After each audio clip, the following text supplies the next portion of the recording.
तो आपकी 16 साल की जब उम्र हुई होगी, आप ऑब्जर्व कर रही होंगी अपने जी। आस पड़ोस में सब कुछ, तब जी। आपने तब सोच लिया था कि अब इसी पे जो यही मेरी पूरी जिंदगी का मकसद है कि मुझे इसी पर लड़ना है अब जी। आगे? मैंने घर में से लड़ाई तो मैंने बचपन से ही पूछना शुरू कर लिया। ऊपर वाले ने, रब ने मेरे दिल में ये क्वेश्चंस पैदा कर दिए कि मैंने सबको क्वेश्चंस करना शुरू कर लिया कि मेरे में और भाई में क्या फ़र्क हो सकता है, मेरे में और लड़के में क्या फ़र्क हो सकता है, क्यों उनको अपना मानते हो, एक लड़की को पराया मानते हो। हमेशा ये बात होती रही। और जब वो उसको पढ़ा कर जाने वाले टीचर उससे ज़्यादा मैं पढ़कर बता देती थी, तो लोग जो है उस टाइम पर ये करते थे।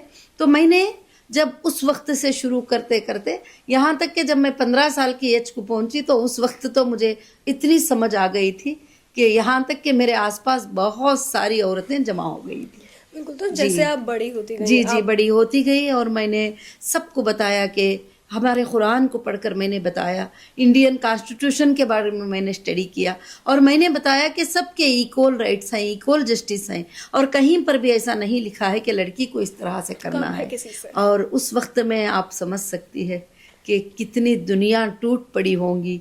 सबको जब बताया जाता था कि औरतों के हुकूक ही, ये सब जितने भी बातें बोले जा रहे हैं ये बातें गलत बातें हैं, ये बातें अपने बनाए हुए बातें ही, ऊपर पैदा करने वाले ने ये बातें नहीं बताया है। तो उस वक्त की फ़ाइट कैसी होगी, उस वक्त किस तरह से उसको हैंडल करना पड़ा, किस तरह से, उस तरह से मैंने बहुत सारा काम भी किया और फिर उसके बाद मेरी ज़िंदगी शुरू हुई उसी से। अगर बात इसमें हम स्ट्रगल की करें, देखिए समझाना बहुत मुश्किल होता है कि पढ़ाई की इम्पोर्टेंस क्या है, पढ़ाई सिर्फ तुम्हारे लिए एक जरिया है, सर्वाइवल है। जी। तो तब आपने कैसी स्ट्रगल्स फेस करी, कैसे आप समझा पाई लोगों को, लड़कियों को, कि शादी से बढ़ो, आगे बढ़ो?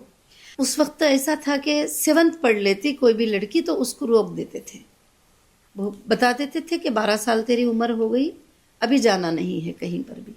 तो मैंने सबसे पहले अपनी कम्युनिटी के लड़कियों को समझाना शुरू कर लिया कि हम जा सकते हैं, हम पढ़ सकते हैं, हम पढ़ाई कर सकते हैं। अगर ये नहीं भी भेजेंगे तो फिर हम जाके पढ़ेंगे और हम इनसे बात करेंगे। तो घरों में उनके माँ बाप को समझाना, उनके बड़ों को समझाना, उनकी पढ़ाई के लिए कोशिश करना, ये सब कुछ काम मैंने शुरू कर लिया। फिर उसके बाद मुझे कहीं सपोर्ट मिलना नज़र नहीं आया, तो फिर मैंने खुद का एक इदारा 1998 में तिरुपति में मैंने स्टार्ट कर दिया। तो ये लीडरशिप आपके अंदर कहाँ से आई? आप जो स्ट्रीट लाइट्स के नीचे पढ़ रही थी, तब आपने सोचा कि अब मुझे कुछ करना होगा, अब मैं लीडर बनूंगी? सच्ची बात तो यह है कि लीडरशिप बनना, लीडरशिप क्या होती है, आज भी आप पूछ रही हो तो मुझे नहीं मालूम कि लीडरशिप किसको कहा जाता है। मगर मेरे अंदर ये सोच सोच कर कुछ बातें आ गए कि अब मैं नहीं खामोश रहूंगी, मैं इन सब को बताऊंगी कि हमारे राइट्स क्या हैं और हमारे हक क्या है, हमारे हुकूक क्या हैं। हमको कोई भी दबा नहीं सकते, किसी लड़की को उसके मर्जी के बगैर शादी नहीं कर सकते। और कोई भी लड़की कमा भी सकती है, वो बिजनेस भी कर सकती है, वो पढ़ाई भी कर सकती है और वो पॉलिटिक्स में भी आ सकती है। उस लड़की को जो है ना सब कुछ हुकूक मिलना चाहिए। उसी वक्त से जो है हमने जुबान उठाना शुरू कर लिया और एक मिशन, एक अवेयरनेस शुरू किया मैंने तिरुपति चित्तूर डिस्ट्रिक्ट में। छोटे छोटे विलेजेस में अवेयरनेस शुरू किया।